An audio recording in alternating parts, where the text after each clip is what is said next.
लड़ाई में अभिनव का खून बहुत ज्यादा बह चुका था और अब उसकी सर्जरी करने की जरूरत पड़ गई थी। देखेंगे आज के एपिसोड में वो बचेगा या नहीं, क्या होगा आगे कहानी में। चलिए सुनेंगे आज का एपिसोड नंबर 20। आप सुन रहे हैं कहानी the return of lion, lion घर जमाई। दोस्तों कहानी ज्यादा से ज्यादा शेयर करें, कमेंट करें और लाइक जरूर करें। चलिए शुरू करते हैं कहानी। तभी फरहान ने उस डॉक्टर का कॉलर पकड़कर उसे घसीट कर ओटे की तरफ धकेल कर कहा, तो करो ना कुत्ते, खड़े क्या हो। अगर मेरे छोटे मालिक को कुछ हुआ तो मैं सबको इसी हॉस्पिटल में जिंदा गाड़ दूंगा। पूरी टीम, फरहान, विक्रम, मुकेश गुप्ता, अनिका और सारे डॉक्टर्स अभिनव के स्ट्रेचर को लेकर पागलों की तरह ऑपरेशन थिएटर की तरफ भाग गए। उनका पूरा ध्यान और उनका पूरा वजूद, उनकी पूरी दुनिया सिर्फ सिर्फ अभिनव की उन उड़कती हुई सांसों को बचाने में सिमट गई थी। इसी भयंकर अफरा तफरी, इसी वफादारी के अंधेपन और इसी चीख पुकार का फायदा उठाया उन दो सायों ने, जो अंधेरे में मौत का इंतजार कर रहे थे। जब हॉस्पिटल के उस वीआईपी फ्लोर पर ईएमपी ब्लास्ट हुआ था तो सारी लाइटें गुल हो गई थी। तो हॉस्पिटल के सिक्योरिटी सिस्टम में एक भयंकर ब्लाइंड स्पॉट बन गया था। कैमरे बंद थे, लिफ्ट काम नहीं कर रही थी और सारे बाउंसर आईसीयू की तरफ भाग चुके थे। इसी बात का फायदा उठाकर हॉस्पिटल की पिछली तरफ बनी उस पुरानी और वीरान लॉन्ड्री सर्विस सीढ़ियों को दो औरतें पागलों की तरह ऊपर की तरफ चल रही थी। ये पूजा सहगल और उसकी वफादार गुरलीन थी।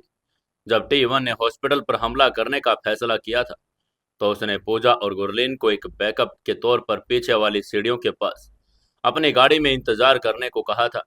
लेकिन जब तक काफी देर तक T1 वापस नहीं आया और ईएमपी ब्लास्ट के बाद गोलियों की भयानक आवाजें शांत हो गई तो पूजा सहगल का खौफनाक और शातिर दिमाग समझ गया कि कुछ गलत हुआ है। पूजा ने कांप कर गुरलीन से कहा, T1 हार नहीं सकता, वो मशीन है। हमें अंदर जाना होगा गुरलीन। अगर T1 मारा गया तो लायन हमें जिंदा नहीं छोड़ेगा। हमें T1 को ढूंढना होगा।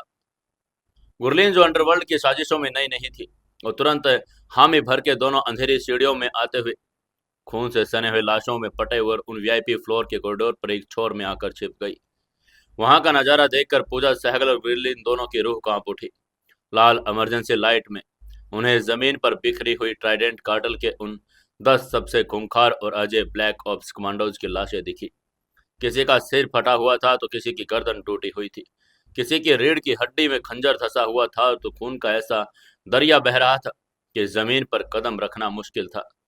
गुरलीन ने अपने मुंह पर हाथ रखकर कहा, हे भगवान, ये कोई इंसान नहीं कर सकता। उस लायन ने, उसने अकेले इन सबको मार डाला। ये कहते हुए उसे उबकाई आने लगी। पूजा सहगल की आंखें फटी की फटी रह गई। उसका पूरा शरीर थर थर कांपने लगा। उसका वो घमंड, वो अपेक्स लाइफ साइंसेस की महारानी होने का गुरूर इस खून के दलदल में हमेशा के लिए दफन हो गया था। उसे अब एहसास हो रहा था कि उसे किस खौफनाक शैतान की बीवी पर गोली चलवाने की गलती कर ली थी। तभी उनकी नजरें उस कॉरिडोर में दूसरे छोर पर गई। उन्होंने देखा कि अभिनव को फरहान, विक्रम और डॉक्टर्स उसे स्ट्रेचर पर डालकर पागलों की तरह ओटे की तरफ भाग रहे हैं।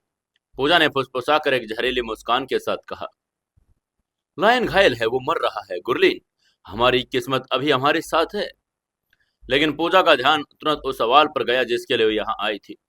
उसने धीरे से कहा, T1 कहाँ है।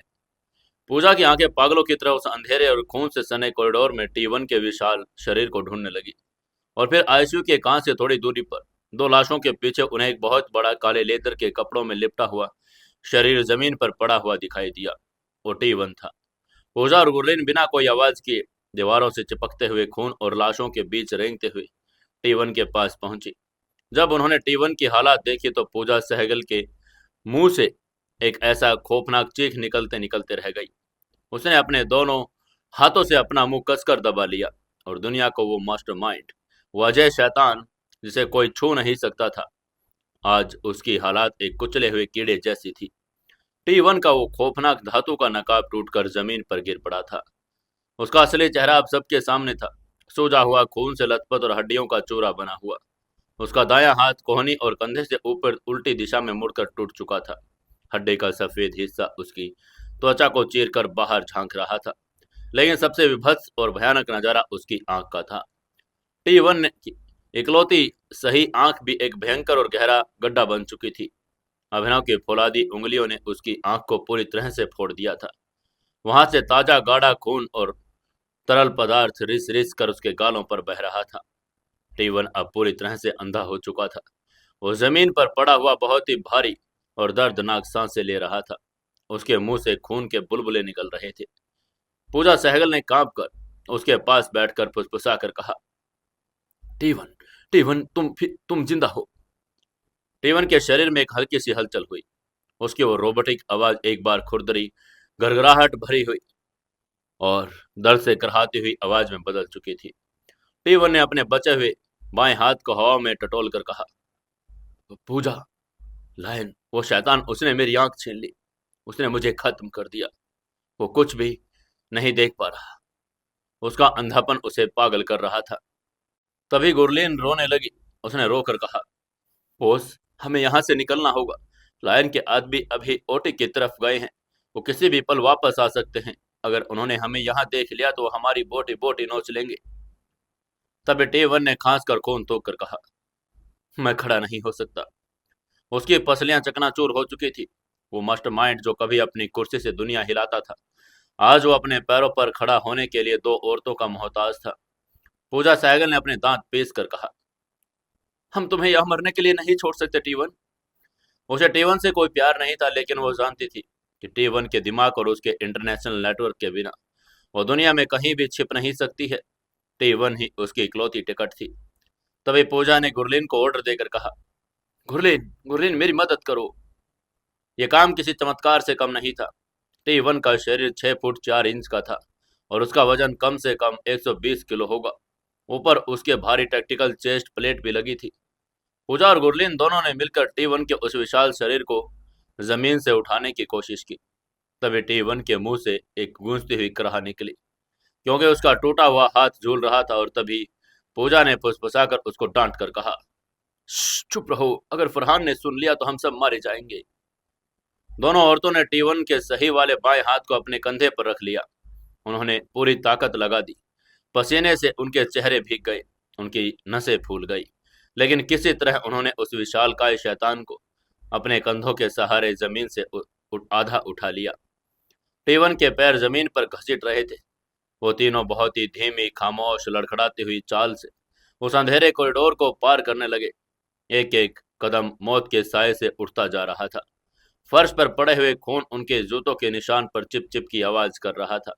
उन्हें लाशों के ऊपर से गुजरना पड़ रहा था।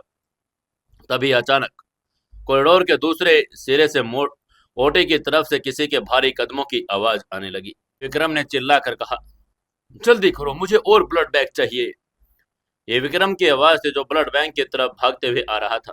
वहीं उसी ब्लड बैंक वाले रास्ते पर पूजा और गुरलीन टी1 को अपने साथ सहारा देकर लेकर जा रही थी। विक्रम को ऐसे अपनी तरफ आता देखकर उन तीनों की सांसें गले में अटक गई। अगर विक्रम ने इस अंधेरे कॉरिडोर में एक बार भी टॉर्च जलाकर देख लिया तो उन तीनों का काम तमाम हो जाएगा। इसलिए गुरलीन ने तुरंत घबराहट और डर के मारे कहा, अरे छिपो। पूजा भी उसकी एक बात से तुरंत सहमत हो गई।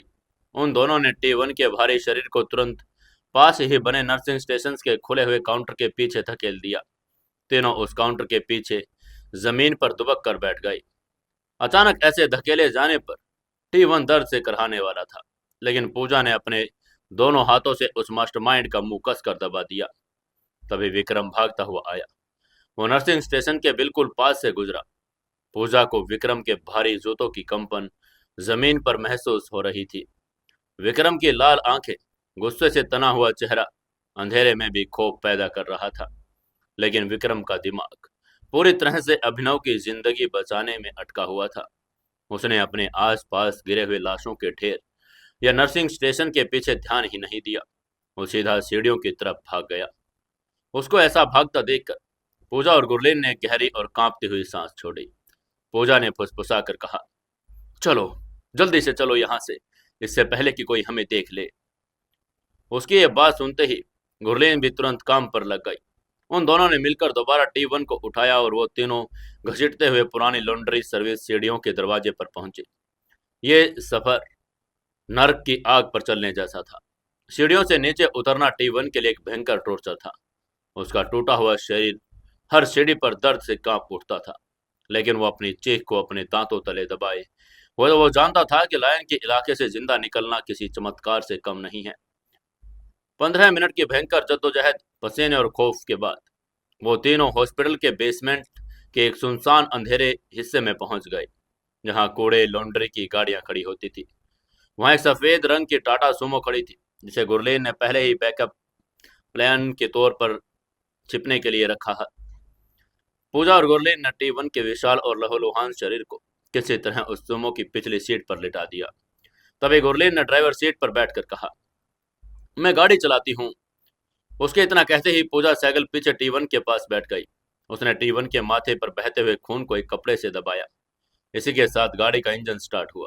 बिना हेडलाइट जलाए वो सफेद टाटा सुमो उस हॉस्पिटल के इमरजेंसी फायर एग्जिट से बाहर निकली और दिल्ली की उन सुनसान धुंध भरी सड़कों पर कहीं गुम हो गई।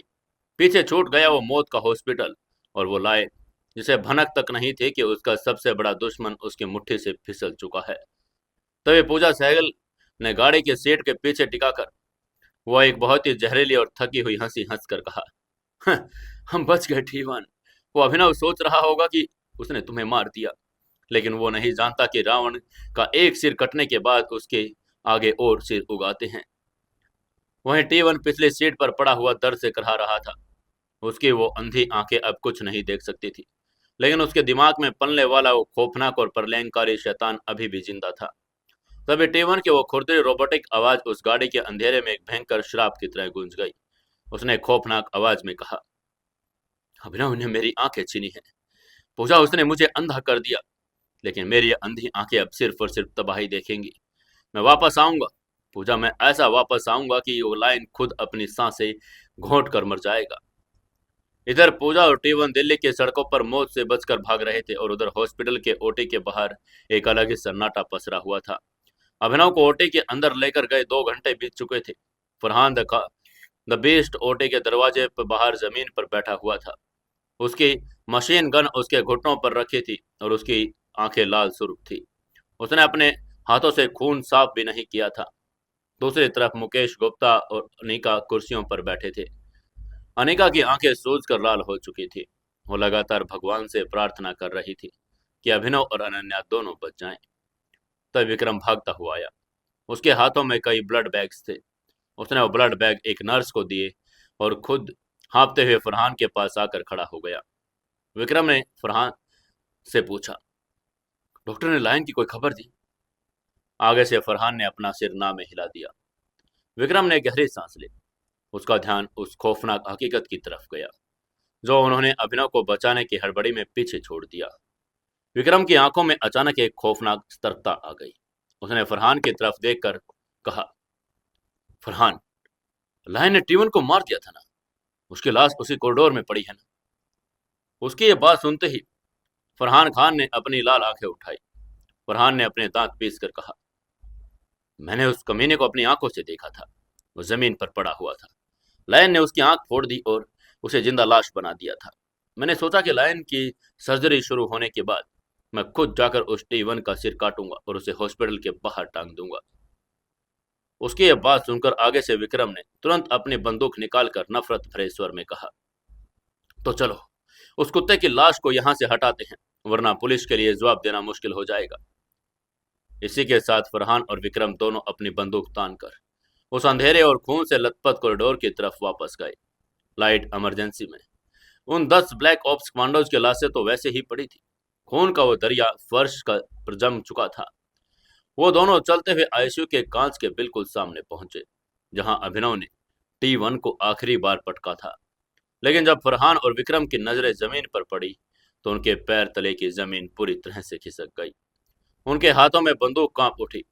जमीन पर खून का एक बहुत बड़ा गड्ढा दलदल तो था, लेकिन वहां टी1 का शरीर मौजूद नहीं था। वहां सिर्फ टी1 का वो टूटा हुआ धातु का नकाब, उसका वो भारी लेदर ओवरकोट पड़ा था जिसे उसने लड़ाई शुरू होने से पहले उतारा था। लेकिन वो विशालकाय, अंधा और टूटा हुआ मास्टरमाइंड गायब था। ये देखकर विक्रम ने पागलों की तरह चीख कर कहा, ये ये कैसे मुमकिन है? वो इंसान तो चल भी नहीं सकता था। उसकी पसलियां टूट गई थी, वो गायब कैसे हो गया? ये कहते हुए उसने चारों तरफ अपनी बंदूक की नली घुमाई। उसको बिल्कुल भी समझ नहीं आ रहा था कि ये कैसे मुमकिन हो सकता है। कि एक अंधा आदमी इतनी सटीकता से बिना किसी को कुछ पता लगे वहां से निकल गया। वहीं फरहान का दिमाग भी ये सब देखकर सुन पड़ गया था, और फिर वो सुनपन एक ऐसे भयंकर प्रलयंकारी ज्वालामुखी जैसे गुस्से में बदल गया जिसे संभालना नामुमकिन था। उसने चिल्लाकर कहा, कमीना! फरहान खान द बेस्ट एक पागल जानवर की तरह दहाड़ा। उसने अपनी मशीन गन हवा में उठाई और दीवार, छत और खिड़कियों पर अंधाधुंध गोलियों की बारिश शुरू कर दी। दीवार से प्लास्टर उखड़ने लगा, कांच चकनाचूर होकर नीचे गिरने लगा। फरहान खान जमीन पर बैठकर अपना सिर पीटने लगा। उसने चिल्लाकर कहा, वो भाग गया। वो शैतान हमारे हाथों से निकल गया। हम कितने बड़े बेवकूफ है विक्रम। हमने अपने लायन के दर्द में इतने अंधे हो गए कि हमने उस सबसे बड़े दुश्मन को अपने पीठ के पीछे खुला छोड़ दिया। वो हमारे हॉस्पिटल में घुसा। उसने लायन को उसकी बात मौत के मुहाने पर ला खड़ा कर दिया और हमने उसे जिंदा यहाँ से भागने का मौका दे दिया। उसकी ये बात सुनते ही आगे से विक्रम ने अपनी पिस्तौल दीवार पर दे मारी और चिल्लाकर कहा, शिट! किसी ने उसकी मदद की है फरहान। वो अकेला नहीं भाग सकता। पूजा सहगल वो चुड़ैल जरूर उसी के साथ थी। उसकी ये बात सुनकर आगे से फरहान खान ने अपने खून से सने हाथ अपने जमीन पर पटक कर कहा, मैं उसे ढूंढ निकालूंगा विक्रम। अगर मुझे दिल्ली की हर एक ईंट भी उखाड़नी पड़ी तो मैं उसे उखाड़ दूंगा। मैं अंधे उस स्टीवन को और पूजा सहगल को पताल से भी खींच लाऊंगा। आज से मेरी जिंदगी का सिर्फ एक ही मकसद है, उन दोनों का सिर काटकर रायन के कदमों में रखना। ये कहते हुए फरहान की आंखों में अब आंसू नहीं बल्कि साक्षात मौत नाच रही थी। हॉस्पिटल का वो कॉरिडोर अब फरहान खान की उस खौफनाक प्रतिज्ञा से गूंज रहा था। लेकिन सच्चाई ये थी कि लायन के सबसे वफादार सेनापतियों ने अपनी भावनाओं के चक्कर में एक बहुत बड़ी रणनीतिक गलती कर दी थी। टीवन अब आजाद था। वो घायल था, अंधा था, लेकिन वो जिंदा था। और एक जख्मी सांप सबसे ज्यादा जहरीला होता है। इन सभी बातों के बीच सुबह के 8 बज चुके थे। दिल्ली के आसमान पर सूरज पूरी तरह से निकल चुका था। लेकिन कपूर परिवार और लायन के एम्पायर के लिए सुबह किसी अंधेरे से कम नहीं थी। ऑपरेशन थिएटर की वो लाल बत्ती आखिरकार बंद हुई। चीफ सर्जन और डॉक्टर सान्या बाहर निकले। उनके चेहरों पर एक अजीब सी थकावट थी, लेकिन आंखों में एक हल्की सी राहत भी थी। उनको बाहर आता देखकर मुकेश गुप्ता, अनिका, विक्रम और फरहान तुरंत उनके पास पहुंचे। मुकेश गुप्ता ने कांपती हुई आवाज में पूछा, डॉक्टर, अभिनव कैसा है? उसका यह सवाल सुनकर आगे से डॉक्टर सान्या ने एक गहरी सांस लेकर कहा, हमने खंजर के कारण हुए इंटरनल डैमेज को रिपेयर कर दिया। उनके फेफड़े को थोड़ा नुकसान पहुंचा है और खून बहता जा रहा था। उनकी पसलियों में मल्टीपल फ्रैक्चर हैं, लेकिन वो फाइटर है। उनका शरीर दवाओं पर रिस्पॉन्ड कर रहा है। हमने उनकी जान बचा ली है। उसकी यह बात सुनते ही उन चारों के चेहरे पर एक असीम राहत आ गई। अनिका फूट फूट कर रोने लगी, लेकिन इस बार खुशी से। फरहान ने ऊपर आसमान की तरफ देखकर खुदा का शुक्रिया अदा किया। तब विक्रम ने डॉक्टर से पूछा, क्या हम उनसे मिल सकते हैं? आगे से चीफ सर्जन ने उनसे कहा, अभी नहीं, अभी उन्हें लोकल एनेस्थीसिया दिया गया है। वो अभी गहरी बेहोशी में है और उन्हें होश आने में 24 से 48 घंटे भी लग सकते हैं। तभी डॉक्टर की यह बात सुनते ही मुकेश गुप्ता ने एक बहुत ही भारी और जज्बाती फैसला लिया।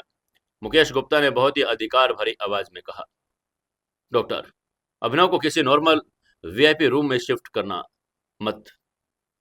उसकी ये बात सुनकर आगे से डॉक्टर ने हैरान होकर उससे पूछा, तो फिर कहाँ सर?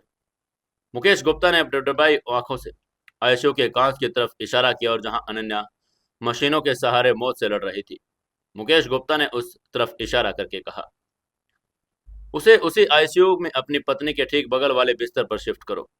मैंने उस लड़के को बचपन से देखा है। मैं उसकी हर एक फीलिंग को समझता हूँ। उसकी आत्मा, उसकी सांसें अब उसी लड़के में बसती है। वो जब होश में आए तो सबसे पहले अपनी अनन्या को देखा। अगर वो दोनों मौत से लड़ रहे हैं तो वो अलग अलग कमरों में नहीं लड़ेंगे, वो एक साथ लड़ेंगे। उनकी ये बात सुनकर आगे से डॉक्टर ने सम्मान के साथ सिर झुकाया और कुछ देर बाद अभिनव को एक स्ट्रेचर पर लिटाकर बेहोशी की हालात में उसे आईसीयू के अंदर लेकर जाया गया। अभिनव के शरीर पर अनगिनत पट्टियां थी। उसका फौलादी शरीर भी अब शांत और कमजोर लग रहा था। नर्सों ने अभिनव के बिस्तर को बिल्कुल अनन्या के बिस्तर के साथ लगा दिया और दोनों के बीच मुश्किल से 1 फुट का फासला था। एक तरफ अनन्या सफेद चादर में वेंटिलेटर की मशीनों से जुड़ी हुई अपनी जिंदगी की डोर थामे हुए थी और दूसरी तरफ अभिनव, दुनिया का सबसे खौफनाक लायन, अपनी पसलियों और पेट के घावों के साथ एक गहरी नींद में सोया हुआ था। आईसीयू के अंदर सिर्फ मशीनों की बिप बिप बिप की आवाज गूंज रही थी। वहीं बाहर कांच के पार खड़े मुकेश गुप्ता, अनिका, विक्रम और फरहान ये नज़ारा देखकर अपने आंसू नहीं रोक पा रहे थे। तो बेहोशी की उस असीम गहराई में भी अभिनव का वो बायां हाथ जो पट्टियों से बंधा हुआ था, उसने बिस्तर पर हल्की सी हलचल की। वो हाथ धीरे धीरे खिसका और उसने अपने बगल में लेटी अनन्या के उस ठंडे और बेजान हाथ को बहुत ही कोमलता से थाम लिया। अभिनव की उंगलियां अनन्या की उंगलियों में फंस गई, जैसे वो दोनों उस कोमा और बेहोशी की दुनिया में भी एक दूसरे से कह रहे हों कि हम साथ हैं, हम हार नहीं मानेंगे। बाहर दुनिया में ट्राइडेंट कार्टेल का मास्टरमाइंड T1 एक खौफनाक वापसी की साजिश रच रहा था। दिल्ली की जमीन खून से लाल हो चुकी थी, लेकिन उस शांत और सफेद आईसीयू के अंदर शेर और उसकी शेरनी एक दूसरे का हाथ थामे खामोशी से अपनी उस आखिरी जंग की तैयारी कर रहे थे, जिसका फैसला शायद खुद भगवान को भी नहीं पता था। वक्त की सुइयां जैसे हॉस्पिटल के उन सफेद, सर्द और एंटीसेप्टिक महक वाली दीवारों पर जम गई। पूरे 48 घंटे, 2 दिन और 2 खौफनाक रातें दिल्ली के आसमान ने 2 बार सूरज निकलते और ढलते देखा था, लेकिन इस वीआईपी हॉस्पिटल के उस हाई सिक्योरिटी आईसीयू के अंदर ना तो कोई दिन का वजूद और ना ही कोई रात का। वहां सिर्फ एक ही चीज का पहरा था, मौत और जिंदगी के बीच की वो बारीक सी लकीर, जिसे मॉनिटर की बीप बीप की आवाज नाप रही थी। कमरे के अंदर 2 बिस्तर एक दूसरे के बिल्कुल करीब लगे थे। एक तरफ सफेद चादर के बीच अनगिनत तारों और वेंटिलेटर के ऑक्सीजन मास्क के सहारे अनन्या लेटी हुई थी। उसका शरीर एक गहरी और खामोश कोमा की सिचुएशन में था, और ठीक 1 फुट की दूरी पर दूसरे बिस्तर पर दुनिया का सबसे खौफनाक अंडरवर्ल्ड बादशाह लायन अपनी पसलियों के फ्रैक्चर और पेट के गहरे घाव के साथ एक गहरी दवाइयों से भरी नींद में डूबा हुआ था। हॉस्पिटल के उस कमरे में एक ऐसा सन्नाटा था जो किसी भी इंसान को अंदर तक चीर दे, लेकिन हर लंबी रात का एक सवेरा जरूर होता है। 48 घंटों की उस गहरी और सुन्न कर देने वाली बेहोशी के बाद अभिनव के शरीर की जिंदगी की पहली हलचल हुई। तभी सबसे पहले उसकी सुनने की शक्ति वापस आई। उसके कानों में वो लगातार गूंजने वाले इलेक्ट्रॉनिक बीप की आवाज, और फिर उसने अपने शरीर के अंदर एक भयंकर सुइयां चुभोने वाला दर्द महसूस किया। फिर अपने शरीर के अंदर एक भयंकर दर्द और हुआ, और जहां T1 ने गुप्त खंजर घोंपा था, वैसे सुलग रहा था जैसे किसी ने वहां दहकता हुआ कोयला रख दिया हो। अभिनव ने गहरी सांस खींचने की कोशिश की, लेकिन टूटी हुई पसलियों ने उसे ऐसा करने से रोक दिया। उसके मुंह से दर्द की एक बहुत ही धीमी खुरदरी सी सिसकी निकली। उसकी बंद पलकों के पीछे एक भयंकर भारीपन था, और उसने अपनी पलकों को खोलने के लिए अपनी न दिमागी ताकत लगा दी। धीरे धीरे, बहुत ही धीरे धीरे उस लायन की आंखें खुली। शुरुआत में उसे सब कुछ धुंधला और सफेद दिखाई दिया। अस्पताल की छत की वो तेज एलईडी लाइट्स उसकी आंखों में चुभ रही थी। उसने पलकें झपकाई। उसका दिमाग अभी भी एनेस्थेसिया के उस असर को पूरी तरह से बाहर नहीं आया था। उसे समझने में कुछ सेकंड लगे कि वो कहाँ है। अभिनव का दिमाग वापस अपने होश में आने लगा। उसने मन ही मन में सोचा, हॉस्पिटल, मैं हॉस्पिटल में हूँ। जैसे ही उसे एहसास हुआ, उसके दिमाग में 48 घंटे पहले ही वो खौफनाक मंजर बिजली की तरह कौंध गया। वो हाईवे का धमाका, अनन्या का खून से सना और सफेद सूट, फिर वो आईसीयू के बाहर का खूनी तांडव। अभिनव का दिल एक झटके में धड़क उठा। उसने धीरे से बड़बड़ा कर कहा, अनन्या। उसने अपने शरीर के भयंकर दर्द की परवाह किए बिना पागलों की तरह अपने सिर के दाईं तरफ मुड़ा, और उसकी गर्दन की नसें तन गई। जैसे उसने दाईं तरफ देखा, उसकी वो तड़पती हुई सांसें अचानक एक गहरे रूहानी सुकून में बदल गई। उसके ठीक बगल वाले बिस्तर पर सिर्फ एक हाथ के फासले पर अनन्या लेटी हुई थी। हाँ, वो बेहोश थी, और हाँ, उसका चेहरा अभी भी सफेद और बेजान लग रहा था। उसके मुंह पर ऑक्सीजन मास्क लगा था, लेकिन उसका सीना धीरे धीरे ऊपर नीचे हो रहा था। मॉनिटर पर चलने वाली वो हरी लाइन इस बात की गवाही दे रही थी कि उसकी शेरनी अभी भी लड़ रही है और वो जिंदा थी। अभिनव की आंखों में बेइंतहा खुशी और प्यार के आंसू छलक आए। उसने अपना बायां हाथ, जिस पर पट ड्रिप की सुई लगी थी, उसे बहुत ही मुश्किल से और धीरे से अपनी चादर से बाहर निकाला। दर्द से उसके दांत भींच गए, लेकिन उसने हार नहीं मानी। उसने अपना हाथ बढ़ाकर अनन्या के उस ठंडे और बेजान हाथ को अपनी हथेलियों के अंदर बहुत ही कोमलता से थाम लिया। अनन्या की उंगलियों का वो स्पर्श महसूस करते ही अभिनव को लगा जैसे उसे पूरी दुनिया की दौलत मिल गई। अभिनव के होठों पर एक बहुत ही धीमी, कमजोर लेकिन बेइंतहा प्यार करने वाली फुसफुसाहट निकली। अनन्या। उसकी आवाज में वो खौफनाक लायन वाला गुरूर नहीं था, बल्कि एक ऐसे पति की तड़प थी जिसे उसकी दुनिया वापस मिल गई हो। अभिनव ने मुस्कुराकर अपने आंसुओं के बीच से अनन्या के उस शांत चेहरे को निहारा। अभिनव ने अनन्या के हाथ को हल्का दबाकर कहा, मैं लौट आया हूं मेरी जान। तुम्हारा लायन वापस लौट आया। अब तुम्हें डरने की कोई जरूरत नहीं। मैं वादा करता हूं मैं सब कुछ ठीक कर दूंगा।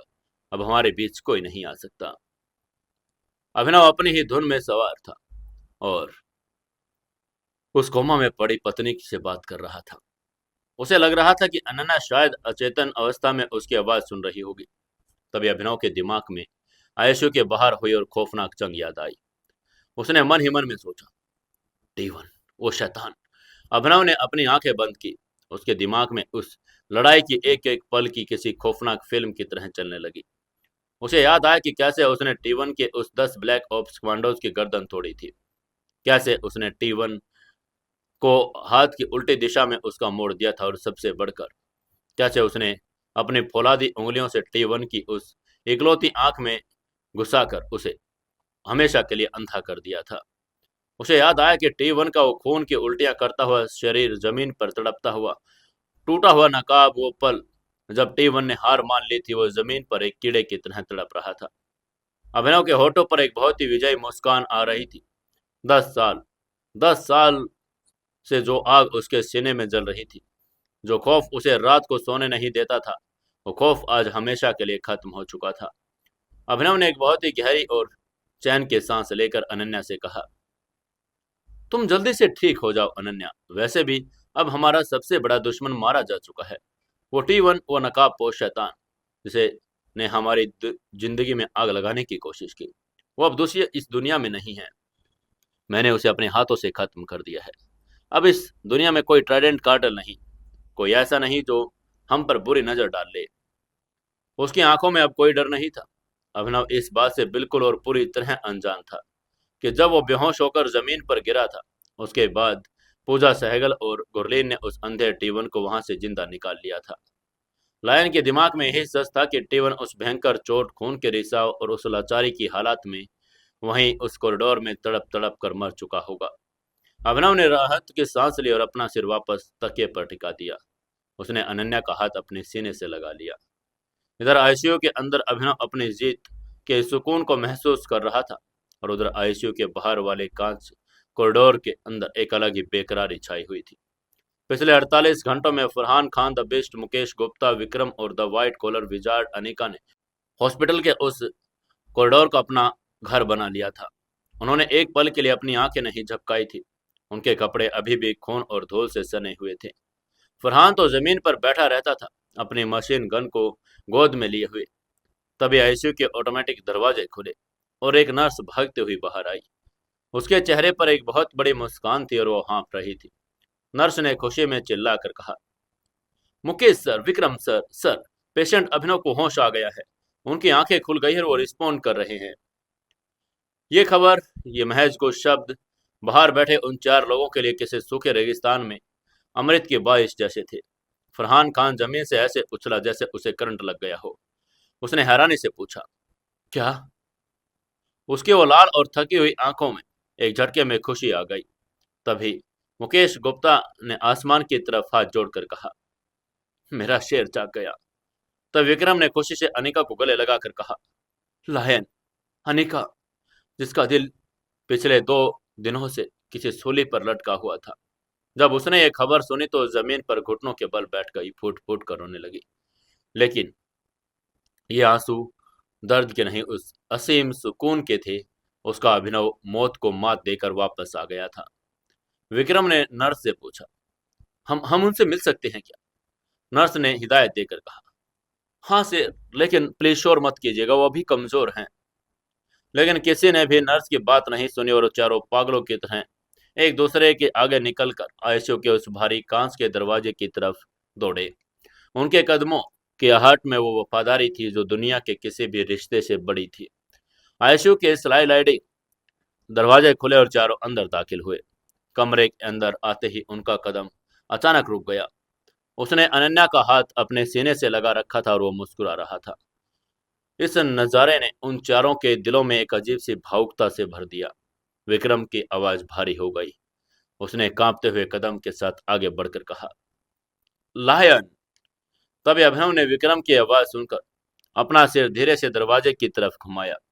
जब अभिनव ने अपने उन चारों वफादार सेनापतियों को देखा तो उसके पेल और थके हुए चेहरे पर एक बहुत ही चौड़ी और फक्र भरी और असली मुस्कान खिल उठी। वो लायन वाली खौफनाक चमक अब एक परिवार के हेड वाली चमक से बदल चुकी थी। अभिनव ने बहुत ही धीमी लेकिन मजाकी आवाज में कहा, तुम लोग अभी तक यहीं हो? मुझे लगा था कि मैंने तुम लोगों को दिल्ली जलाने का काम दिया था।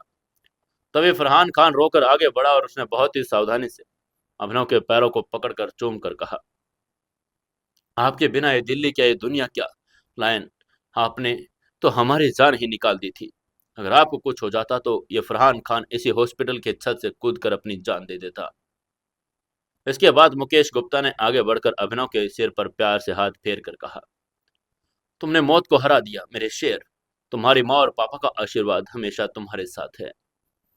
उनकी यह बात सुनकर अभिनव मुस्कुराया। उसने मुस्कुरा कर कहा, मैं इतनी आसानी से मरने वाला और हार मानने वाला नहीं हूँ मुकेश अंकल। तभी अभिनव की नजरें उन तीनों के पीछे खड़ी एक लड़की पर गई। यह अनिका थी। अनिका सबसे पीछे खड़ी थी। वो अभिनव के सामने आने की हिम्मत नहीं जुटा पा रही थी। अभिनव ने जब अनिका के चेहरे को गौर से देखा तो उसके दिल में एक अजीब सी चुभन हुई। अनिका का वो हमेशा से चमकने वाला स्मार्ट और कॉन्फिडेंट चेहरा आज पूरी तरह से मुरझाया हुआ था। उसके बाल बिखरे हुए थे, लेकिन सबसे ज्यादा और जो चीज अभिनव को परेशान कर रही थी वो अनिका की आंखें थी। उसकी आंखें रो रो कर इतनी ज्यादा सूज गई थी कि वो लाल टमाटर जैसी लग रही थी। उसकी आंखों के नीचे गहरे काले गड्ढे बन चुके थे जो चीख चीख कर गवाही दे रहे थे कि ये लड़की पिछले 48 घंटों से एक सेकंड के लिए भी नहीं सोई है। अभिनव बहुत तेज था। वो इंसानों के जज्बात पढ़ना बहुत अच्छी तरह से जानता था। हालांकि वो अनिका के एक तरफा प्यार से पूरी तरह वाकिफ नहीं था, लेकिन वो ये जरूर जानता था कि अनिका उसकी जिंदगी का एक ऐसा हिस्सा है जिसके बिना लायन का वजूद अधूरा है, और वो उसका सबसे अच्छी दोस्त, उसके सबसे वफादार हैकर थी।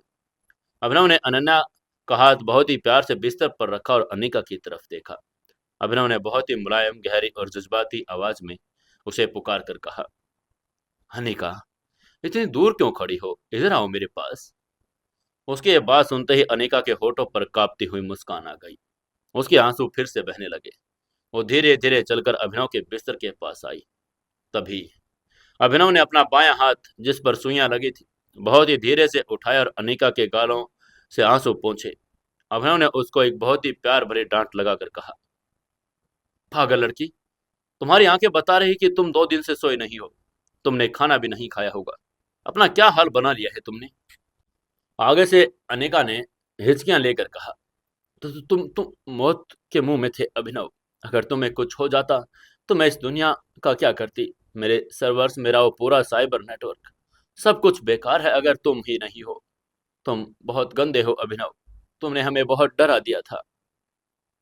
ये कहते हुए अनिका फूट फूट कर रोकर अभिनव के सीने पर सिर रखकर रोना चाहती थी, लेकिन उसने खुद को रोक लिया। वो जानती थी कि अभिनव जख्मी है और बगल में उसकी पत्नी भी लेटी है। तभी अभिनव ने बहुत ही प्यार से अनिका का हाथ थाम लिया। उसने उसकी आंखों में देखकर कहा, आई एम सॉरी अनिका, मैंने तुम सबको बहुत दर्द दिया, लेकिन अब रोने की जरूरत नहीं। अब तुम्हें इन आंखों को सुझाने की भी जरूरत नहीं। ये कहते हुए अभिनव ने गहरी सांस ली। विक्रम, फरहान और मुकेश गुप्ता की तरफ भी देखा। उनके चेहरे पर एक असीम सुकून, एक विजय का एहसास और एक हैप्पी एंडिंग वाली चमक थी। तभी अभिनव ने उन सबको हौसला देकर कहा, तुम सबने बहुत कुछ सहा है, लेकिन हमारी वो 10 साल की लंबी और काली रात अब हमेशा के लिए खत्म हो चुकी है। ये वो अल्फाज थे जिन्होंने हवाओं का रंग उड़ा दिया। अभिनव थोड़ा सा सीधा हुआ, हालांकि पसलियों के दर्द ने उसे रोक लिया। उसने बहुत ही फक्र और कॉन्फिडेंस के साथ अपने चारों वफादारों को देखा। अभिनव ने मुस्कुराते हुए एक ऐसी आवाज में जिसमें कोई शक नहीं था बोला, मैंने अपना वादा पूरा कर दिया है। अब हमें किसी बात की कोई चिंता की जरूरत नहीं। हमारा वो सबसे बड़ा खौफ, वो ट्राइडेंट कार्टेल का वो बादशाह, वो नकाबपोश शैतान T1 अब इस दुनिया में नहीं है। ये सुनते ही आईसीयू के अंदर का माहौल एकदम सुन पड़ गया। लेकिन अभिनव अपने ही उस झूठे सच को मान रहा था। अभिनव ने अपने हाथों को देखकर फक्र के साथ कहा, मैंने उसे हॉस्पिटल के कॉरिडोर में अपने इन हाथों से खत्म कर दिया। मैंने उसकी वो आंख फोड़ दी, मैंने उसका घमंड तोड़ दिया। खून से लथपथ होकर मेरे पैरों में तड़प तड़प कर मरा है। मैंने उसकी लाश उसी कॉरिडोर में छोड़ी थी। अब कोई पूजा सहगल नहीं, कोई T1 नहीं और कोई खतरा नहीं। हम आजाद हैं। अब मेरी अनन्या जब उठेगी तो उसे किसी खौफ के साए में नहीं जीना पड़ेगा। और इसी के साथ अभिनव की बातें खत्म हुई। उसे उम्मीद थी कि ये शब्द सुनकर उनके सेनापतियों के चेहरे पर खुशी की लहर दौड़ जाएगी। उसे लगा था कि फरहान खान खुशी से दहाड़ेगा और मुकेश गुप्ता उसे गले लगा लेगा। लेकिन जब अभिनव ने उन चारों के चेहरों की तरफ देखा तो उसकी सुकून भरी मुस्कान धीरे धीरे सिकुड़ने लगी। आईसीयू के अंदर एक भयंकर मौत जैसा और दम घोटू सन्नाटा छा गया, जिसे काटना किसी तलवार के बस की बात नहीं थी। वहां कोई हंसी नहीं थी, कोई जीत का जश्न नहीं था, बल्कि विक्रम का चेहरा कागज की तरह सफेद पड़ चुका था। उसके माथे से ठंडे पसीने की बूंदें टपकने लगी। फरहान खान द बीस्ट ने अपनी नजरें जमीन में गड़ा ली। वो खूंखार दरिंदा जो किसी से आंखें नहीं चुराता था, वो इस वक्त अभिनव की आंखों में देखने की हिम्मत नहीं जुटा पा रहा था। उसके बड़े बड़े हाथ कांप रहे थे। मुकेश गुप्ता को तजुर्बेकार चेहरा एक भयंकर क्षोभ और अपराध बोध में डूबा हुआ था। उनकी सांसें भारी हो गई थी और अनिका, जो अभी तक खुशी में रो रही थी, उसके चेहरे का रंग ऐसे उड़ा जैसे किसी ने उसके शरीर का सारा खून खींच लिया हो। वो बुत बनकर फटी हुई आंखों से अभिनव को देख रही थी। अभिनव का तेज और फौलादी दिमाग तुरंत समझ गया कि कुछ कुछ नहीं, बहुत कुछ और बहुत बड़ा भयंकर गलत हुआ है। उसकी सिक्स सेंस फिर खतरे में घंटे बजाने लगी। अभिनव की आवाज में वो खुशी गायब हो गई। उसकी आवाज अब सख्त और शक्की हो गई। अपने सीरियस होकर उसने पूछा, क्या क्या हुआ? तुम लोगों के चेहरे का रंग ऐसे क्यों उड़ गया? क्या मैंने कुछ गलत कहा? विक्रम, विक्रम जवाब दो। उसकी बात सुनकर आगे से विक्रम ने सूख की थूक निकली। उसके जबान लड़खड़ाने लगी और उसने हकला कर कहा, लायन वो। तभी अभिनव ने अपनी आवाज तेज करके कहा, क्या वो? ये कहते हुए दर्द के बावजूद भी बिस्तर पर थोड़ा सा आगे की तरफ झुका। उसकी आंखों में अब वो फिर से लायन वाला गुस्सा लौटने लगा था। तभी मुकेश गुप्ता ने आगे बढ़कर अभिनव का हाथ पकड़ने की कोशिश की और कहा, "अ- अभिनव बेटे, खुद को शांत रखो। तुम अभी अभी होश में आए हो और तुम्हारा शरीर अभी। लेकिन तभी अभिनव ने दहाड़ कर कहा, मुझे सच जानना है मुकेश अंकल। तुम लोगों की ये खामोशी मुझे डरा रही है। मैंने जो कहा था उस पर तुम लोगों ने कोई खुशी क्यों नहीं दिखाई? क्या तुम लोगों ने T1 की लाश को ठिकाने नहीं लगाया? उसकी आवाज आयशु के अंदर कांच से टकरा कर गूंज गई। कमरे में फिर से सन्नाटा छा गया। आखिरकार फरहान ने अपनी भारी और कांपती हुई आवाज में जमीन को घूर कर एक सच उगल दिया, जिसने अभिनव को उस पूरी जीत को एक भयंकर मजाक में बदल कर रख दिया। फरहान ने आंसू जमीन पर गिर पड़े। उसने कांपते हुई आवाज में कहा, लायन, लायन हमें माफ कर दीजिए। हम आपके गुनहगार हैं। हम आपके सिक्योरिटी में इतने अंधे हो गए कि हम आपको खून से लथपथ देखकर इतने पागल हो गए कि। ये कहते हुए फरहान ने गहरी सांस ली। अभिनव की आंखों में देख कर आगे कहा कि हमने उस कॉरिडोर में दोबारा जाकर ही नहीं देखा कि, और जब हम गए तो वहां T1 की कोई लाश नहीं थी। उसकी ये बात सुनकर आगे से अभिनव ने चौंक कर कहा, क्या? अभिनव का पूरा शरीर ऐसे जम गया जैसे किसी ने बर्फ के पानी में डुबो दिया हो। तभी अनीका ने रोकर कांपते हुए कहा, हाँ अभिनव, वो जिंदा है। पूजा सहगल और गुरलीन अंधेरे में फायदा उठाकर हॉस्पिटल में घुसी थी। लोग उस घायल T1 को यहाँ से जिंदा बाहर निकाल कर ले गए। वो भाग गया अभिनव। मैंने सब हॉस्पिटल के सीसी फुटेज हैक करके देखा था। बूम। ये खुलासा अभिनव के दिमाग पर किसी परमाणु बम की तरह फट गया। उसका वसीम सुकून, उसकी वो जीत, उसका वो हैप्पी एंडिंग का सपना महज 1 सेकंड में अंदर चकनाचूर हो गया। उसकी यह बात सुनकर अभिनव की आंखें फटी की फटी रह गई। उसने हैरान होकर कहा, क्या टीवन जिंदा है? वो भाग गया? वो अंधा और टूटा हुआ शैतान मेरे ही हॉस्पिटल से, मेरे ही आदमियों की नाक के नीचे से जिंदा निकल गया? अभिनव के अंदर का वो लायन एक बार फिर से खौफ और भयंकर गुस्से ज्वालामुखी में फटने लगा। उसने अनन्या की तरफ देखा। उसे लगा कि उसकी शेरनी अभी भी सेफ नहीं है। मौत का वो साया अभी भी उनके सिर पर मंडरा रहा है। आईसीयू के अंदर अब सिर्फ मशीनों की बीप बीप थी और लायन की आंखों में लौटता हुआ खौफनाक प्रलय। जंग खत्म नहीं हुई थी, वो तो बस अपने सबसे विभत्स और खूनी अंजाम की तरफ बढ़ने वाली थी। उसका वो अजय होने का गुरूर, वो चैन के सांस, सब कुछ पलक झपकते ही राख हो गया। उसने धीरे से कहा, वो जिंदा है। अभिनव ने अपने होठों के बीच से इन शब्दों को ऐसे चबा कर निकाला जैसे वो किसी का खून पी रहा हो। अभिनव ने अपनी आंखें बंद की। उसका दिमाग में वो दृश्य घूमने लगा जब उसने T1 को खून से लथपथ, अंधा और पसलियां टूटा हुआ उसी हॉस्पिटल के कॉरिडोर में छोड़ा था। उसे लगा था कि वो शैतान अब तक उठ नहीं पाएगा, लेकिन अंडरवर्ल्ड की दुनिया में जब तक दुश्मन की गर्दन काट कर आपके कदमों में न गिर जाए, जब तक मौत की कोई गारंटी नहीं देता। लायन के सेनापतियों की एक छोटी सी जज्बाती भूल ने उस शैतान को दोबारा जिंदा कर दिया था। अभिनव ने अपनी आंखें खोली। उन आंखों में अब कोई दर्द, कोई हताशा या कोई थकान नहीं थी। वहां सिर्फ और सिर्फ एक मौत का ऐसा भयंकर खौफनाक बवंडर था जिसे देखकर सामने खड़े फरहान, विक्रम और अनिका और मुकेश गुप्ता के पसीने छूट गए। अभिनव ने ठंडे स्वर में कहा, वो तो भाग गया। अभिनव की आवाज इतनी ठंडी और जहरीली थी कि कमरे का तापमान गिर गया। उसने अपने हाथ की मुट्ठी कस ली जिस पर ड्रिप लगी थी। सुई के चुभने से खून की एक बूंद बाहर आ गई, लेकिन उसने कोई परवाह नहीं की। फरहान खान जमीन पर घुटनों के बल बैठ गया। उसने माफी मांगकर कहा, मुझे माफ कर दीजिए लायन। हम आपके दर्द में इतने अंधे हो गए कि हमने उस कुत्ते की लाश की पुष्टि नहीं की। मुझे सजा दीजिए लायन, मुझे गोली मार दीजिए। वो खूंखार दरिंदा आज अपने भगवान के सामने एक अपराधी की तरह रो रहा था। तभी आगे से अभिनव ने बहुत ही कोमलता से कहा, सजा का वक्त जा चुका है फरहान। T1 की हालत मैंने इतनी बुरी कर दी थी कि वो अपने पैरों पर खड़ा नहीं हो सकता था। वो लड़खड़ाता हुआ अंधा शैतान अभी भी बहुत दूर नहीं जा सकता। ये कहते हुए अभिनव ने बिस्तर से उठने की कोशिश की। उसकी पसलियों में भयंकर दर्द की लहर दौड़ गई। उसने अपने चेहरे पर एक शिकन भी नहीं आने दी। उसने अपने उन प्रलयंकारी आंखों में अपने चारों सेनापतियों को देखकर कहा, मुझे वो तीनों चाहिए। आज रात का सूरज ढलने से पहले T1, पूजा सहगल और गुरलीन तीनों मेरे सामने जिंदा या मुर्दा होने चाहिए। अभिनव का याददाश्त किसी परमाणु बम की ट्रिगर की तरह था। तभी अभिनव ने अपनी रणनीति बिछाकर आगे कहा, मुझे लगता है T1 अभी दिल्ली से बाहर नहीं गया होगा। उसका शरीर इतना टूट चुका है कि वो फ्लाइट या ट्रेन नहीं ले सकता। वो उसी शहर के किसी गटर में छिपकर अपने जख्म चाट रहा होगा। विक्रम, फरहान। अपना नाम सुनते ही विक्रम और फरहान ने तुरंत जवाब देकर कहा, जी लायन। दोनों एक साथ तनकर खड़े हो गए। तभी अभिनव की दहाड़ आईसीयू के उस कान से टकराई।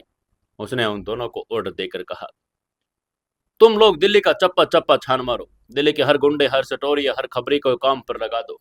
सिर्फ अंडरवर्ल्ड ही नहीं, दिल्ली की पुलिस को भी T1 की खोज में लगा दो। ऊपर से लेकर नीचे तक हर कमिश्नर, हर इंस्पेक्टर की मेज पर उस नकाबपोश और पूजा सहगल की तस्वीर होनी चाहिए। जितने पैसे फेंकने हैं फेंको, जितने नेताओं को खरीदना है खरीदो, लेकिन दिल्ली की सरहदों पर कोई परिंदा भी मेरी इजाजत के बिना पर नहीं मारना चाहिए।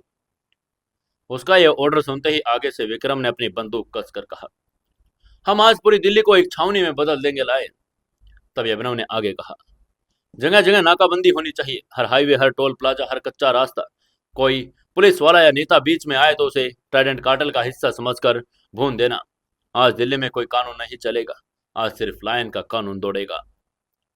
उसका ऑर्डर देने के बाद अभिनव ने अपनी हैकर दोस्त की तरफ मुड़कर उससे कहा, अनिका, तुम इस अस्पताल के सर रूम को अपना बेस बनाओ। दिल्ली के हर सीसीटीवी कैमरे, हर सेलुलर टावर और हर ट्रैफिक सिग्नल की फीड मुझे तुम्हारी स्क्रीन पर चाहिए। अगर वो तीनों कहीं भी एक फोन कॉल करते हैं या कोई डिजिटल फुटप्रिंट छोड़ते हैं तो मुझे तुरंत लोकेशन चाहिए। आगे से अनिका ने अपने आंसू पोंछकर पूरे कॉन्फिडेंस से कहा, मैं पूरी दिल्ली को एक डिजिटल पिंजरे में बदल दूंगी अभिनव। अभिनव ने एक साथ ऑर्डर देकर कहा, जाओ सभी, इसी के साथ चारों एक झटके में आईसीयू से बाहर निकल गए। उनके अंदर अब एक अपने लायन की गलती सुधारने का एक ऐसा जुनून सवार था जो पूरी दिल्ली में कत्लेआम मचाने वाला था। सबको काम पर लगाने के बाद अभिनव वापस अपनी जगह पर लेट गया। उसने अनन्या की तरफ देखा। उसकी शेरनी अभी भी मशीनों के सहारे मौत से लड़ रही थी। अभिनव ने अनन्या के ठंडे हाथ को चूम कर कहा, मैं उसे छुपने नहीं दूंगा अनन्या। वो शैतान अब दिल्ली की दीवारों से चुन दिया जाएगा। इधर जब अभिनव ने पूरी दिल्ली को एक खौफनाक चक्रव्यूह में तब्दील कर दिया, अजर वो पुरानी दिल्ली के एक बहुत गंदे, तंग और सीलन भरे स्लम इलाके में एक जर्जर बिल्डिंग के छत पर बने छोटे से कमरे में साक्षात नर्क बसा हुआ था। कमरे के अंदर सिर्फ एक पीला सा बल्ब जल रहा था। उसकी रोशनी मक्खियों और जालों से होकर आ रही थी। कमरे में हवा आने का कोई रास्ता नहीं था। बदबू इतनी भयंकर थी कि कोई भी आम इंसान उल्टी कर दे। लेकिन आज ट्राइडेंट कार्टेल की अरबपति महारानी पूजा सहगल और दुनिया का सबसे बड़ा मास्टरमाइंड T1 इसी सड़े हुए कमरे में जमीन पर पड़े थे। तभी T1 ने एक दिल दहला देने वाली, जानवरों जैसी खौफनाक कमरे में आवाज गूंजी। ओह! वो जमीन पर लेटा हुआ था और उसका वो काला ओवरकोट आर्मर उतार दिया गया था। उसका शरीर जो कभी लोहे की तरह मजबूत था, आज हड्डियों के एक टूटे हुए ढांचे में बदल चुका था। उसका दायां हाथ उल्टी दिशा में मुड़ा हुआ था और पसलियों के पास खून रिस रहा था। लेकिन सबसे विभत्स नजारा उसके चेहरे पर था। उसका वो खौफनाक धातु का नकाब अब उसके पास नहीं था। उसका चेहरा सूज कर नीला और काला पड़ चुका था। उसकी दाईं आंख की जगह सिर्फ खून और मांस का एक गहरा खौफनाक गड्ढा था, जहां अभिनव ने अपनी उंगलियां घुसा दी थी। गुरलीन जो पूजा सहगल के साथ थी, वो कांपते हुए T1 की उस फूटी हुई आंख पर पट्टी बांधने की कोशिश कर रही थी। तभी T1 ने अपने सही बाएं हाथ से गुरलीन को जोर से धक्का देकर कहा, छूना मत मुझे। गुरलीन दीवार से जा टकराई।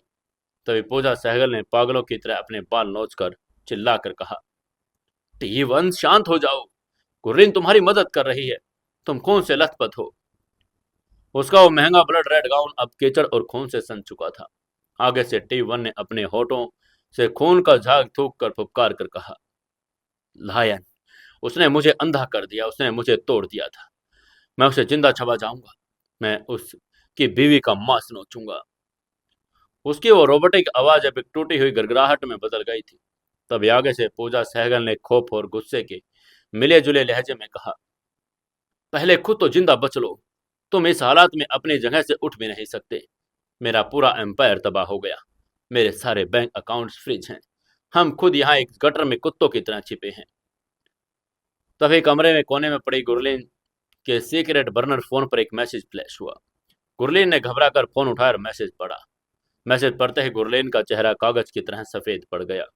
उसके हाथों से फोन लगभग छूट गया। उसके हालात देखकर पूजा ने घबरा कर पूछा, क्या क्या हुआ गुरलीन? तभी गुरलीन ने कहा, मैम, लायन लायन ने पूरी दिल्ली को सील कर दिया है।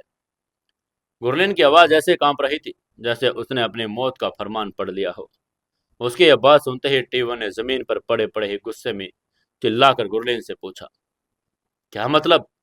आगे से गुरलीन ने हाँफ कर कहा, मेरे एक लोकल खबरी ने अभी डार्क वेब से मैसेज किया है। फरहान खान की स्टेट आर्मी पूरी दिल्ली में पागलों की तरह हमें ढूंढ रही है।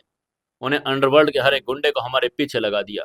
और सिर्फ गुंडे ही नहीं, पूरी दिल्ली पुलिस, कमिश्नर से लेकर हवादार तक, सबके पास हमारी तस्वीर है।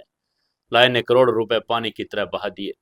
दिल्ली के हर हाईवे पर, हर चेक पोस्ट पर, यहाँ तक कि गले मोहल्ले के बाहर भी पुलिस और बाउंसरों की नाकाबंदी है। हर गाड़ी की चेकिंग हो रही है। ये सुनते ही पूजा सहगल के पैरों तले की जमीन खिसक गई और धम से जमीन पर बैठ गई। पूजा पागलों की तरह रोने लगी। उसने रोकर कहा, हम फंस गए। वो हमें जिंदा नहीं छोड़ेगा।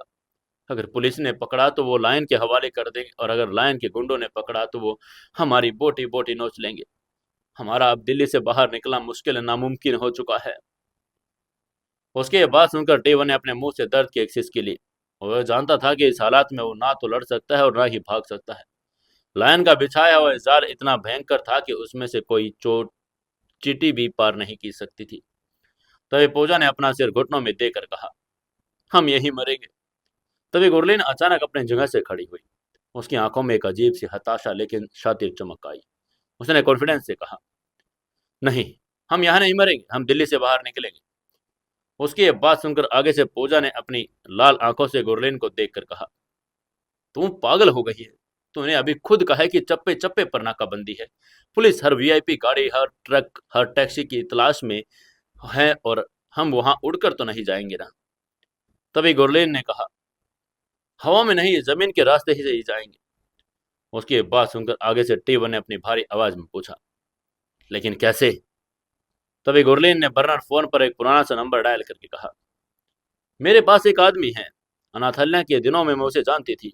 वो दिल्ली का सबसे बड़ा और सबसे पुराना स्मगलर है। वो इंसानी और गैर कानूनी हथियारों की तस्करी करता है। पुलिस या अंडरवर्ल्ड कोई भी उसकी गाड़ी तलाशने की हिम्मत नहीं करता, क्योंकि वो पुलिस वालों का सबसे गंदे काम करता है। वो हमें सेफली दिल्ली से बाहर निकाल सकता है। उसकी ये बात सुनकर पूजा ने थोड़ी सी हिम्मत की और उम्मीद के साथ पूछा, कौन है वो? गुरलीन ने फोन कान पर लगाकर कहा, राका। वो पैसों का भूखा है। अगर हम उसे मुंह मांगे रकम देंगे तो वो हमें नर्क से भी बाहर निकाल लेगा।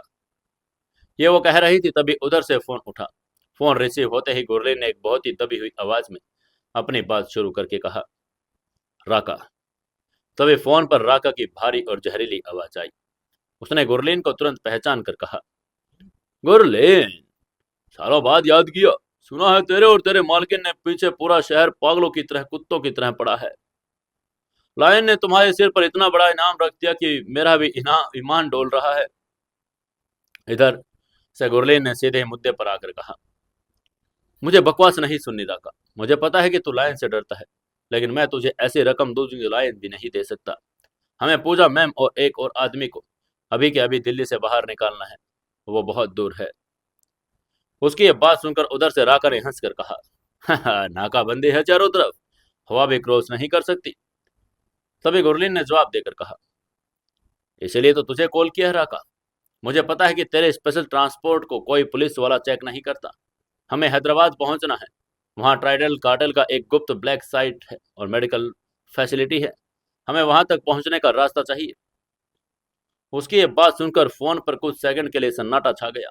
तभी राका ने कुछ देर विचार करके कहा, हैदराबाद रास्ता लंबा है और खतरा बहुत बड़ा। लायन को पता चला तो वो मेरी चमड़ी उधेड़ देगा। मुझे 50 करोड़ चाहिए एडवांस में, स्विट्जरलैंड के क्रिप्टो अकाउंट में।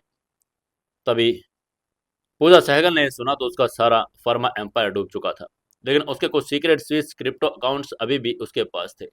इसलिए पूजा सहगल ने गुरलीन से फोन छीन कर कहा, मैं तुझे 100 करोड़ दूंगी, लेकिन मुझे वो ट्रांसपोर्ट अभी चाहिए, आज दोपहर से पहले। उसके बात सुनकर राका के मुंह में पानी आ गया। उसने एक्साइटेड होकर कहा, 100 करोड़ तो ठीक है, डील पक्की। मैं तुम्हें एक ऐसी चीज में छुपा कर लेकर जाऊंगा कि लायन तो बाउंसर क्या, साक्षात भगवान भी तुम्हें नहीं ढूंढ पाएगा। लेकिन सफर बहुत ही दर्दनाक और घुटन भरा होगा। सह लोगे? पूजा ने तुरंत जवाब देकर कहा, हमें मंजूर है। तभी रागा ने उससे कहा, ठीक है, ओखला के आउटर बाईपास पर एक पुराना पेट्रोल पंप है। वहां एक पीली रंग की गाड़ी खड़ी होगी। 1 घंटे के अंदर वहां पहुंच जाओ।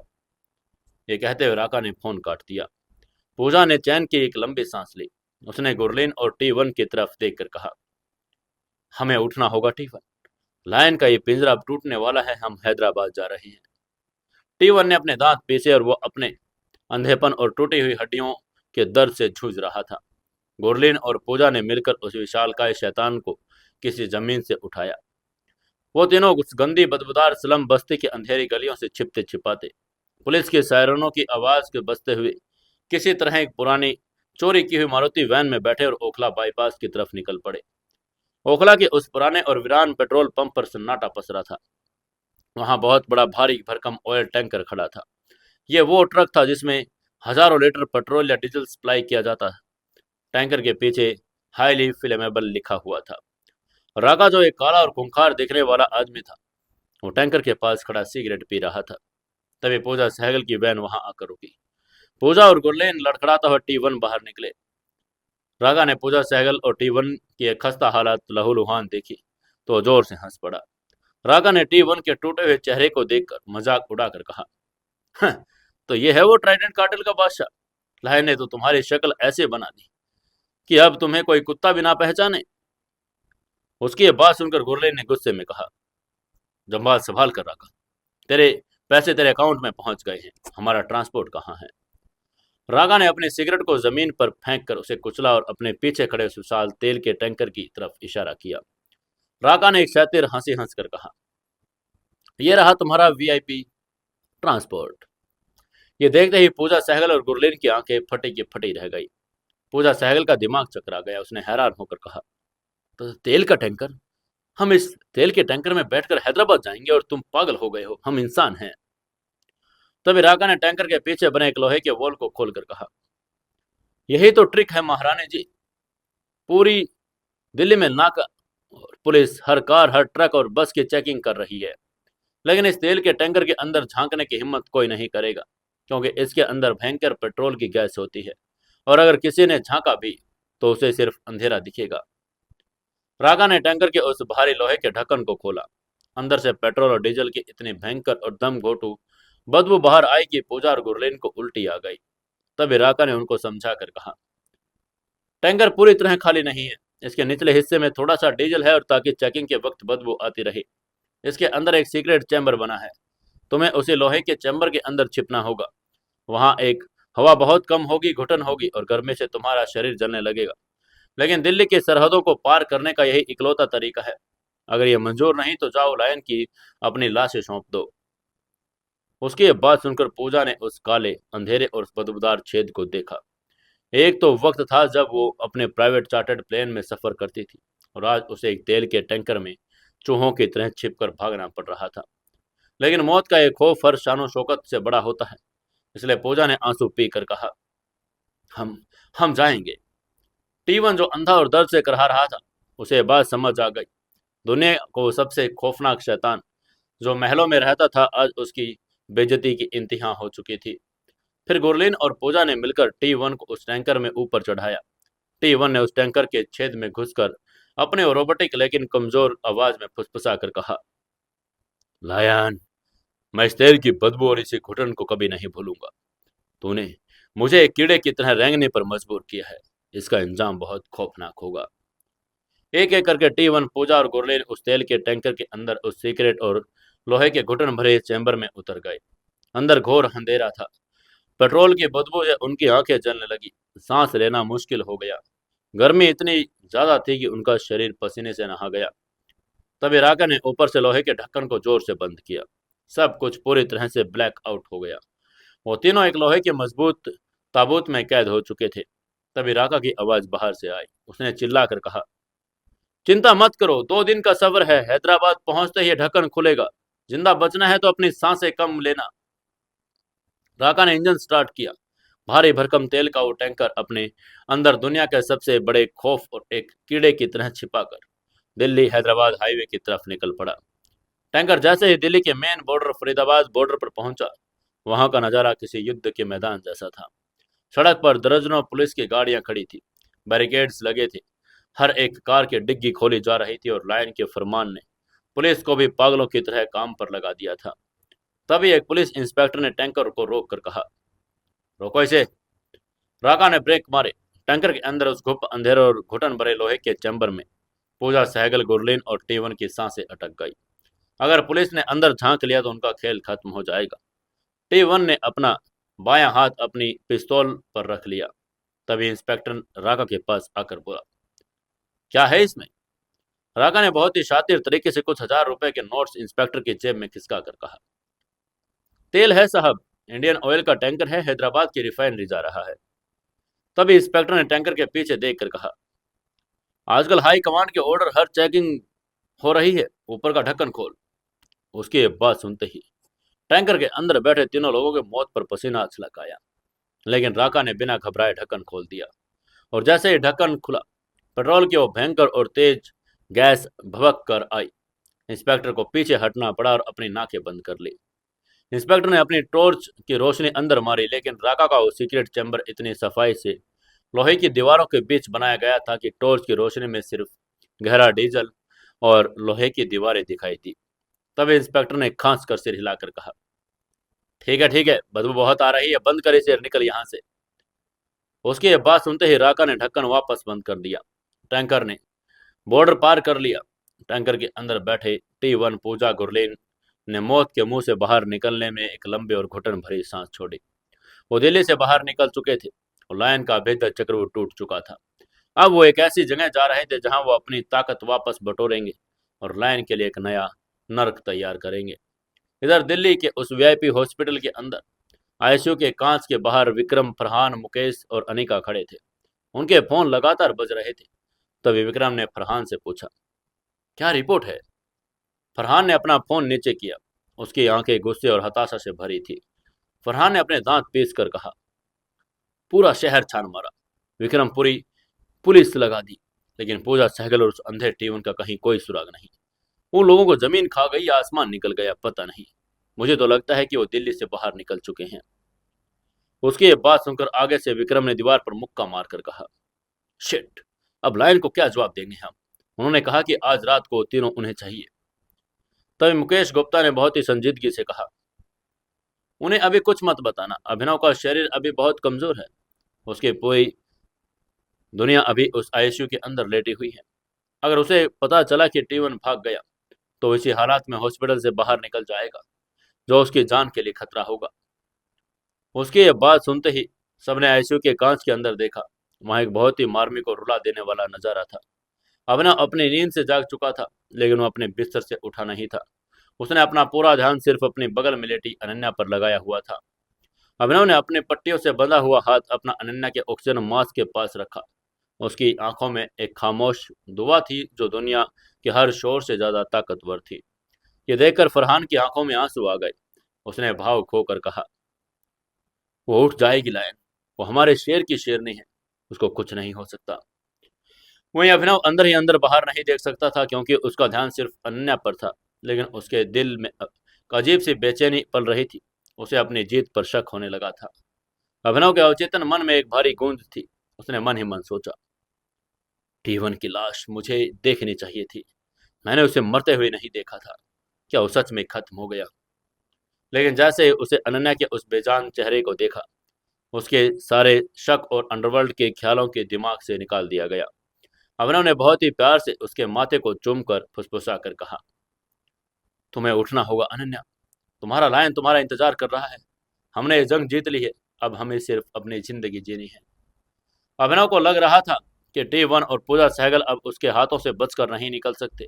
लेकिन उसे नहीं पता था कि वो दिल्ली की सरहदों को पार करके एक तेल के टैंकर में वो शैतान अपनी आंखों में प्रतिशोध की एक ऐसी ज्वालामुखी पाल रहा था, जो बहुत जल्द हैदराबाद से फूटकर लायन के पूरे एम्पायर को राख में मिलाने वाला था।